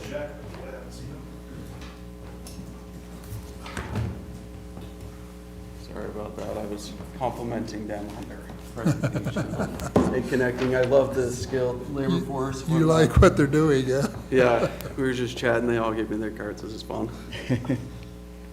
Sorry. Commissioners, thank you for a chance to sit in front of you again. We had a chance to sit in front of you last year a little bit. My name is Michael Zern, and this is Sam Morris. He's with the Collier Group. But as you know, I'm an investor here in Millard County, and I find a lot of interest with Millard County. A couple of things I do want to highlight, because I'm representing our group. So you know that I purchased the property next to the airport in Fillmore. because we had discussed that last year. But I wanted to highlight some exciting things that happened with that. So I worked with Abby Ivory, and she helped write a grant for that property and for increasing the power supply going to the airport. So we were awarded a $600,000 grant because of Abby and the project that we're working on to bring to the city of Fillmore. So they're going to be able to upgrade their power system going to the airport. But also in Delta, Utah, we had acquired a 52-acre parcel. 4 of it is highway commercial, and the other 48 acres is zoned R4 residential, which we converted from mobile home zoning into R4 residential. And so we're looking to bring a lot of additional investment into Millard County with residential housing, also commercial, and then there's other aspects of Millard County that we're looking at putting substantial investment into. Where's that at in Delta? So it's where the old mobile home park was, across from Ashton's, off of Highway 6. All right, I see. Yep. One of the things that I think to me is, I've been investing in Millard County now for about 7 years. And to me, my wife's family, her uncle lives in Delta, Utah. So there's more of a connection there. I want to see the community grow. I want to invest in the community. And as I've built these relationships, there's been discussions over time of the need for sports facilities in the county. And one of the things in growing up that I got to an opportunity is to be able to play sports and to have that interaction and that building of relationships with sports, through sports. And that is, in my mind, a very important aspect of building those relationships. And the more conversations I've had with different community members, there's really not a main facility for sport, basketball, baseball, football, soccer, and then in the wintertime, there's just really not many places to meet, to have sports. And I brought Sam here because Sam is an expert when it comes to data and information. He has access to data to really highlight the importance of the need. And so Sam is really a great aspect. And so he's going to pass to you some information that we brought. But really, and you'll see in this handout, Just our property delta overview, where, what we're proposing will be. And then inside is just Collier's capabilities. So I've done about 300 million transactions in this market, in the Utah market, and I do emerging markets. And Millard County is an emerging county. And so there's a lot of opportunity to be accurate. I'm just going to be direct with you. Oh, we know, we're well aware. Yeah, you're well aware, but these are just some of our capabilities and what we're proposing, where it's something where, the county could offset some of their costs to the city municipalities while providing a more of a community center or something like that, long term. And there's strategies all around that, where the county can be capitalizing on that. Thank you. So I'm going to be upfront, and because I called and left a message, is because I don't want this to go extremely long. I don't know how quick you guys want to jump on this, but there are discussions being had that makes us not necessarily want to jump on this anytime soon, because we are exploring other opportunities and other options. We'd be open for the discussion to compete. And so I just so you guys are aware that at this point in time, if you're wanting to do this, say in the next year and a half, yeah, that's probably not going to happen. And then the location, with the way that we'd like to involve the school in this, is not ideal, because we want a place to where our high school athletics and sporting events can also use something similar to this. And so the location, and I like the idea, because Oh, yeah. I also understand the need for it. I grew up sports, I love sports. You heard me yell about at the refs this morning. Vicky is big into sports, Bill is a huge wrestling family, so like, we understand the need for, a complex. But I just want to be up front, so we don't take a lot of time, is, to jump on this and say, hey, yeah, we'll lease it from you, is not going to happen soon, because we do want to explore other options that our schools could take advantage of. And this location is not one that suits that opportunity. Yeah, and I think for us, I mean, we talked on the phone a little bit, Commissioner, and the idea of potentially having the county lease it would be great, but I think even if that weren't the case, the need for sports in the county, whether it's something that the city wants to look at leasing or not, I think it's a potential for our group to still want to look at moving forward with that. And the reason why is because we see that there is a real need, and I think that we can collaborate with the counties and with the cities to get some input from them as well. One of the reasons why, and I realize and I recognize that the amount of time, we don't have a lot, but thank you for allowing us to present in here. On that front page, that white page, so that is the property my business partners and I own, and I've highlighted a square in there that we also own. The property surrounding it could be anywhere from 250 doors to 351 doors. And this would be all brand-new residential housing. So it would be a substantial housing development right next to this facility. And I realize, too, to your point, Commissioner, that it is not right next to the school. We are going to be building a bridge over the canal, which connects the high school, middle school, and elementary school. It's about a half of a mile from there, so it's not a substantially long distance. But also, this location highlights the fact that it's right next to the highway, so any communities outside of Delta, they would be able to have easy access in and out, or if you're holding tournaments there, also there's access there. Our thought is somewhere between 50,000 and 75,000 square feet that we're talking about with our group. And so if we needed to have a company, a private company, let's say it was a pickleball company, come in and lease a certain amount of space for pickleball courts, we could work with that group as well. But that's all that I wanted to say. Sam, did you have any other thoughts you wanted to say or highlight? Oh, yeah, this area, geographically speaking, due to the, valley and the topographies and the width and length of your valleys. And so I do a lot of land. I'm very land focused and data driven. This area with Highway 6 and the other highway that connects into it would be an ideal location to bring in the adjacent cities. And then if the city were to be interested in either to, lease the location, which it sounds like these guys just got out of a leased situation and they love it. So you could do to maybe a lease to own, and then you can offset by subletting the master lease to these cities, and you can offset your costs with the cities and potentially break even or make money on the lease due to the demand, which we have data and pro formas for.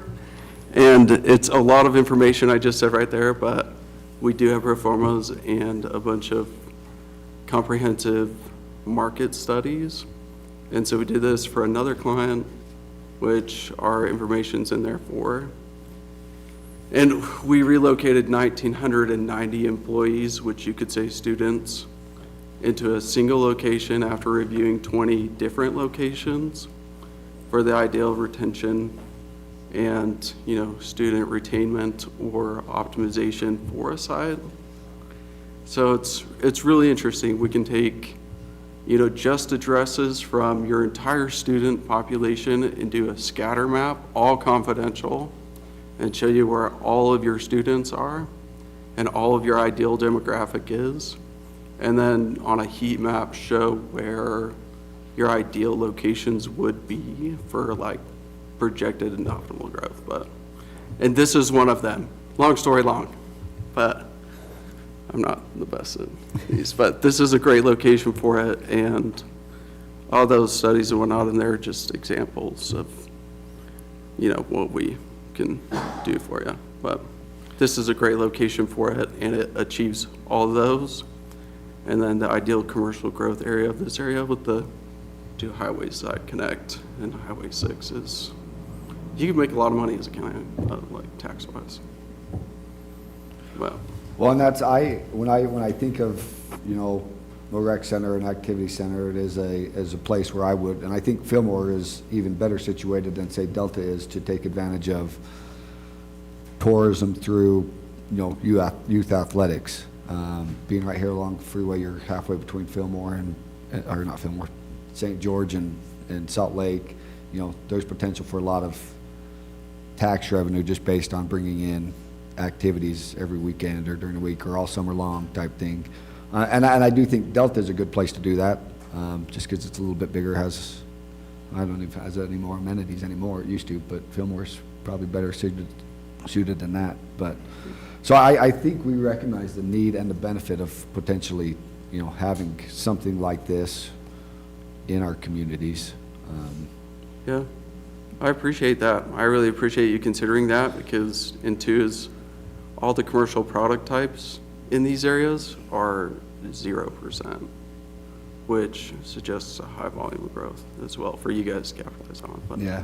Fillmore, Delta, both could have facilities, to be honest with you, with the demand that you guys have with the market studies. There's handfuls and handfuls of parents that go up to Provo and Salt Lake every weekend. Yeah. Because that's the only place we have to That's go right. and play and be competitive with other. My cousins communities live and here towns. too. and Well, Yeah. probably like Same. maybe up north, the responsibility we have as a county is trying to lay some good groundwork and throw a light in managing, anticipating what's gonna happen. We need just to get started right, because it's gonna happen.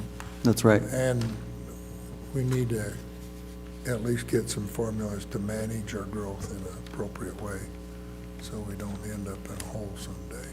And part of that is being able to provide the resources to be able to do it. And sometimes counties and others get way overextended, and it becomes very difficult. We don't want to get in that way. So I think we as commissioners agree that there's going to be changes and growth happening. How is the best way to go about that? But this gives us more options. Awesome. I mean, the more options we have on the table, the better off we're gonna be able to make good decisions. I agree with And that. this is an option we haven't had. Yeah, So Awesome. it's something new that we've never really been approached with, so. okay, wonderful. you. We'll All right. share everything with you. I have whole drives for it. Yeah. Tons of data for you. Okay. Thank you, commissioners. Thank you, guys. Appreciate your Yeah. time. Yep. Thank you. And we'll stay in touch. Yeah, absolutely. Yeah, please do. My name is Samuel Morrison there with the bio, and then Okay. main partner is Brandon Fugel. We can talk Skinwalker Branch if you guys want to. We appreciate it. Thank you very much. Yep. Yeah, thank you.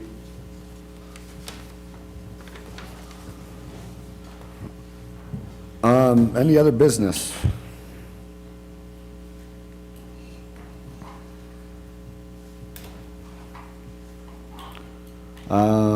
Transfer of surplus property, Bonnie, Jacob, any of that? Yeah, this isn't vehicles, this is just regular surplus. We're gonna start attaching a list to the commission minutes. Just so we can track of. Gathering up all our junk, or? Yeah, most of this is in board commission. But in keeping with ordinance, the surplus ordinance, some of them, we estimate the value of the man lift to be 5,000, so it's above the 1,500 threshold, but really, we need board approval for anything under 1,500 anyway, so we're just doing it an all-in-one worksheet. These are the items that have been turned to us that we would like to turn over to public surplus. Typically, we have circulated some of the public surplus to the other departments where these are in poor condition, I don't think there's a need for that. That is not required under the ordinance. That man lift, they can't get it certified. It would have to be used for parts or someone that had a specialty that could fix it up themselves. So the extension can't be certified. So really, we're just asking for permission to go ahead and put these on the public surplus auction site and get rid of them. Got a motion? Yeah, I move that we approve the sale of these items on this list for surplus. I'll second that motion. All in favor? Aye. Aye. Thank you. And a follow-up, just keep bringing them to us. Okay, we'll get on it. Appointments to various boards, Marquee.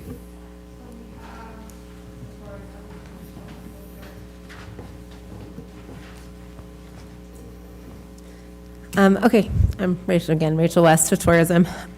So we interviewed 3 people this week.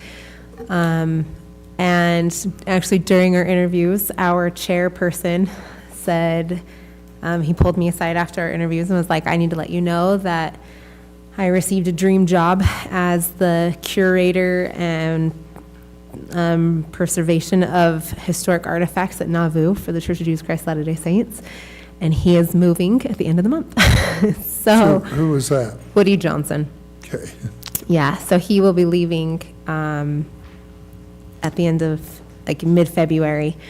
So you need 2 people. So now we need 2 people. And because of that, we had 3 applicants. But we actually, when they were finishing the interviews, we looked at our bylaws and it said we can have at least 6 members plus a chair. And all 3 applicants were actually really good and interviewed really, really well. So we are recommending actually putting all 3 on our board. So we're recommending Mike Wingett from Fillmore, Brent Bonds from Delta, where he works at UDIG as an operator, and Casey Alcott. Who's that? Brent Bonds Okay. from UDIG. Yes. And Casey Alcott from Delta. Is that bond or bonds? I thought it was Bonds with an S. Got a motion? Yep, I'll make a motion that we add these 3 people to the tourism board, Mike Wingett, Brent Bonds, and Casey Alcott. Second. All in favor? Aye. Aye. Aye. Perfect. Thanks, guys. What else, Marquee?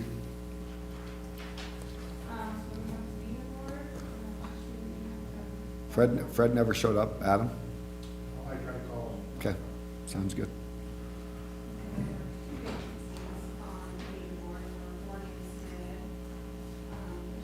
No, there's 4 vacancies. So, yeah, Mark, we had, they had resignations. And there was 3 vacancies and they did 4 applicants. There was 4 applicants, those were 3 positions that had served their term out. And then just recently, they had one that resigned, so it means 4. So I think you have 4 names. I would just recommend that all 4 of those be appointed. They was given to us, the META committee has given them to us. So you want to read them?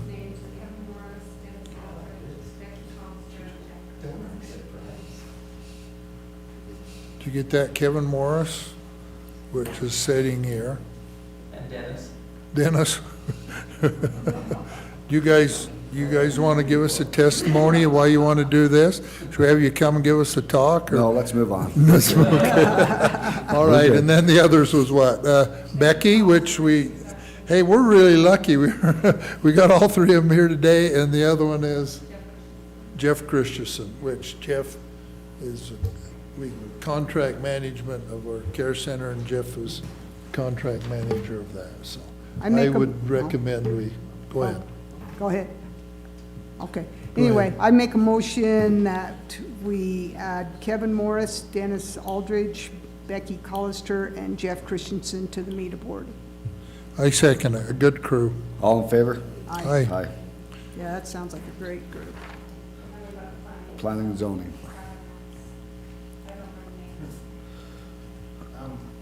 so, So the interviews have already been done. There was tentatively one more that may have come today, but apparently they told me they were, and they did not. So I'm not sure. I tried to contact yeah. them. No, we're gonna move forward. Let's just move forward. So we had Wayne Jackson.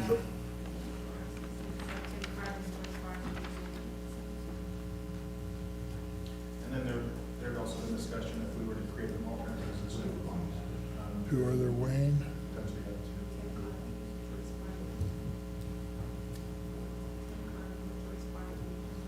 to. And Shane Church. So, Adam, with that, and this is what I would like to do, is not just have that person, the alternate, be a sit out in the stands alternate, but have a seat at the table every week. Just doesn't vote unless somebody doesn't show up, but their voice can be heard and acknowledged at all times as an equal member of the board. Is that something we can do? You guys constitute the authority that designates that, so you that. So he or she would have a nameplate up there, just doesn't vote unless somebody doesn't show up. We have to possibly do a small amendment on our That's what I was just looking up. I was looking at the ordinance. bylaws, yes, thank you. But yes, that could be amended. If that's the desire. That's what I would recommend. I like that idea also. So there aren't a lot of seats in that room. So You're already short a maybe couple. the fact that they're there present and can participate, it may be a little difficult to seat them up front for everybody else. When I talked to Adam earlier, he said, I think it was because of that reason, he said they might need to just sit out, like on the front Okay. row or something. I just don't want it to go unnoticed as, oh, he's just out there. Like, I want their voice to be heard and recognized equally in discussions. Now, obviously, decisions are different because of only so many can vote if everybody shows up. Yeah, we'll have to make a few changes on that. So, at least that you have. I just barely looked at the ordinance and it specifies 7 members, but that's a very easy ordinance change. It's just gonna have to go through the public hearing process to include Okay. an alternate member. So whether or not you make a formal decision today is fine, so long as you say it would be ratified by this ordinance change, or potentially bylaw change.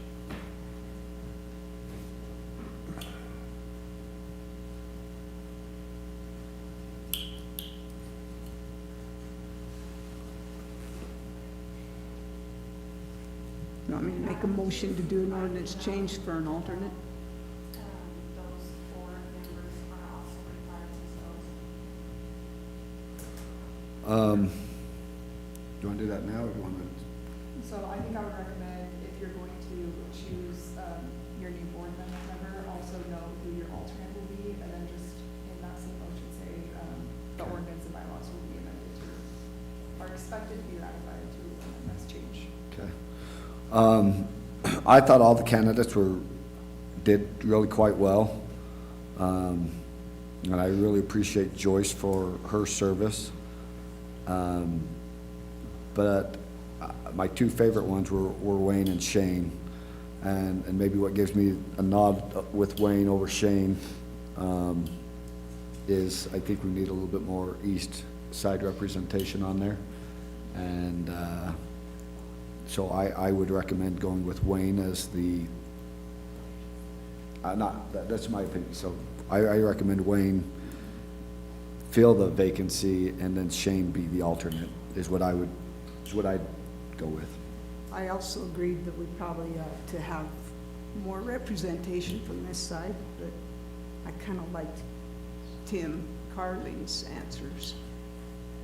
And I thought Shane would be a great alternate because he is very knowledgeable about industrial especially.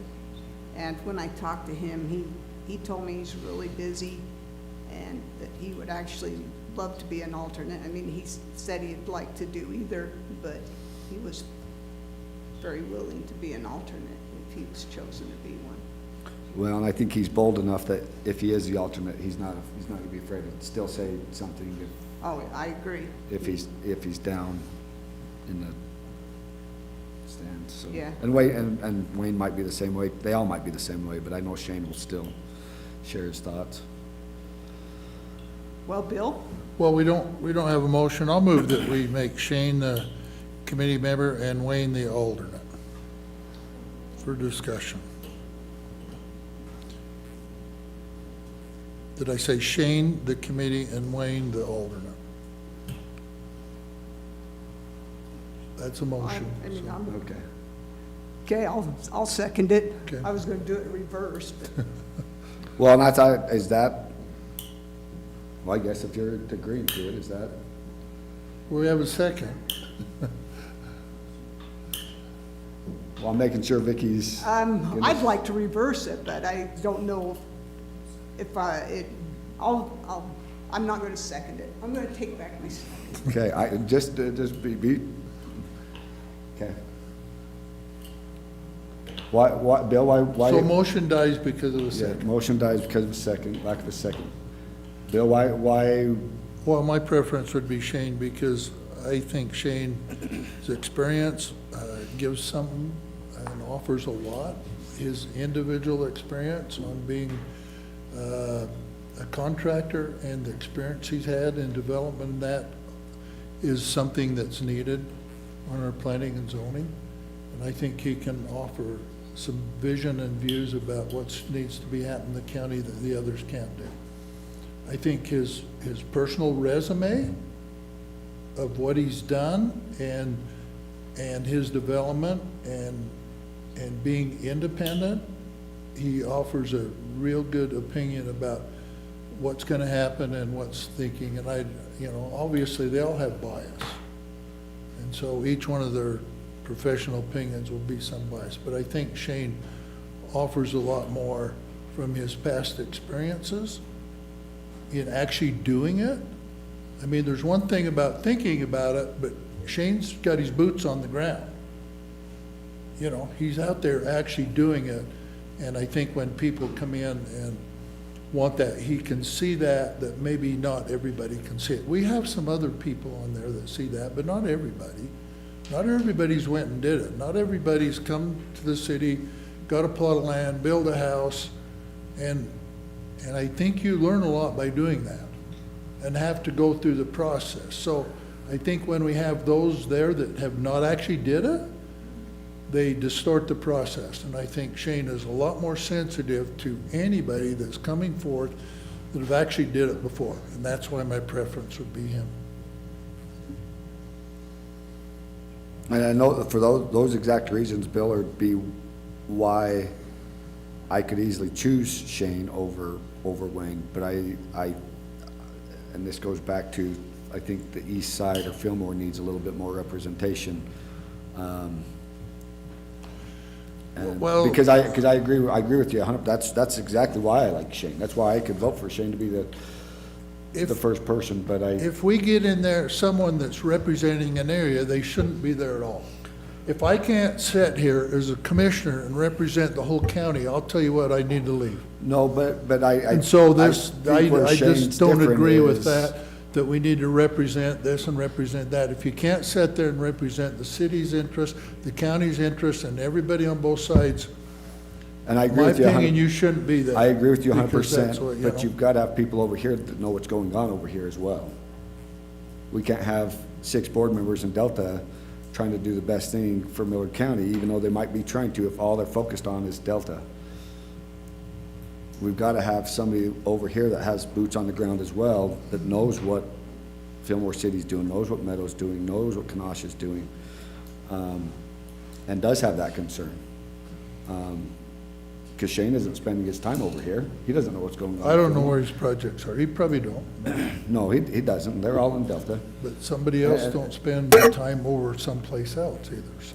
And that's why I think we need, in my opinion, somebody from the east side to just, I hope and I pray that there's no bias to either side and you're making decisions based on the entire county. We don't need a bias. But we've got to have somebody that understands what's going on in Fillmore as well. Something else that I just remembered. is it going to be a conflict of interest, though, if he's doing planning and zoning for Fillmore? Well, I think with as involved as Shane is, you could very well say that there's conflict of interest with, we just made that business area out where Shane owns property. What do we call that thing? They all have a conflict. They all do, so It's just how they're gonna address that conflict. Yeah. But I still support Shane because his experience and his understanding of what it takes to get this job done. So, I guess if Wayne is there every week, he could still add his say to it. As long as they're both there, I guess. well, I think next year we'll make some more changes again. This isn't eternally, because you'll have someone else that terms up, and we'll have, you know, that alternate will be in probably the best position to move up and take that board position. So you're not really eliminating anybody, so.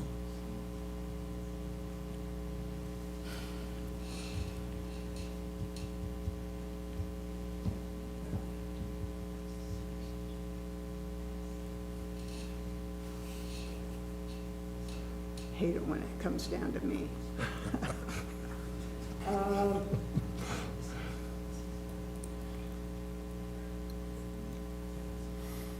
I can see both sides here. Well, there's two sides. We brought up both issues. So. And they're both good points. Yeah, they are.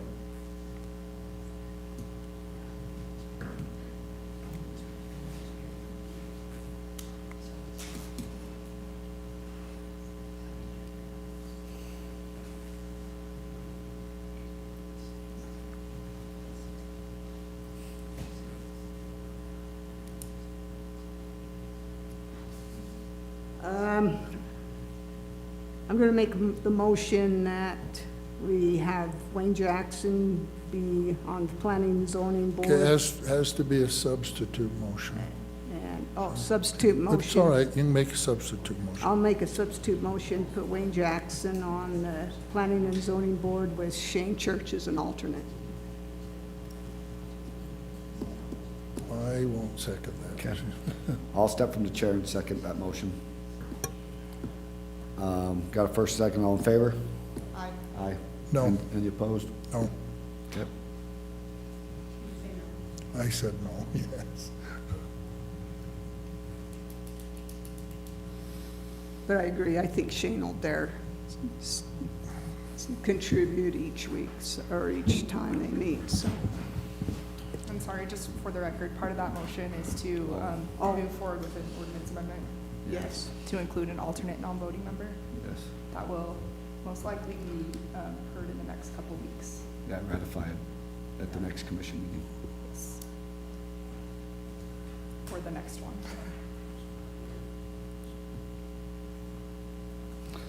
Okay. Any other appointments, Marquis? Okay. Delinquent property. Vaughn, you got any delinquent property? No. Maddie? Nothing? Discussion by any of the other elected officials?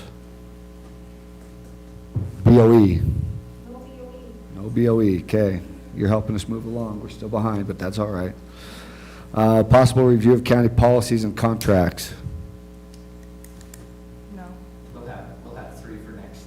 3 for next, okay. Any closed meetings? No, Elise? there's None? Okay. I make a motion that we adjourn. I second, well, don't need a second, Yeah. actually. We don't? You don't need a second for a motion to adjourn. All right. Thanks, everybody, for It's one of the coming. very few motions that don't need a second. We're going to have a commission work meeting next. Appreciate everybody for coming, so thank you. Sorry, I forgot to mention that.